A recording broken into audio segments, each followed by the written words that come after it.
Gætur aldrei hugsað að fara í Miðflokkinn? Til sá veruleiki þar sem að þú myndir fara í Miðflokkinn?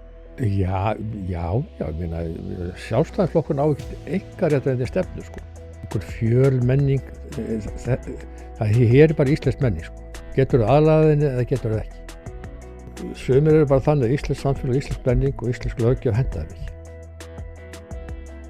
Þeir allar sér ekkert aðlaðast því, þess að það stríðir gegn þeirra sannfæringu og þeirra trú. Hvað ætlar að gera það? Já, leður voru komið með sko algjörlega ósamrýmanlega hugmyndafræði og lífsgildi í stórum löndum Evrópu sem þú samræmir ekkert, þá enda það í átökum, hvort sem við kallar borgarastyrjöld eða eitthvað annað. Það enda bara í alvöru átökum, vexti og verðbólgu. Þess að enginn er tilbúinn að gera sem gera þarf og enginn þorir að stíga niður fæti og enginn þorir að taka ábyrgð.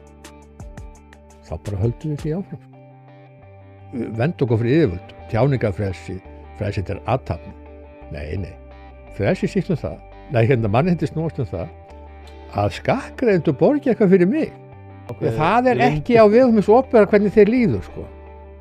Ef menn eru bara sammála það að menn fá bara verið svo vel, þá bara líður þau vel.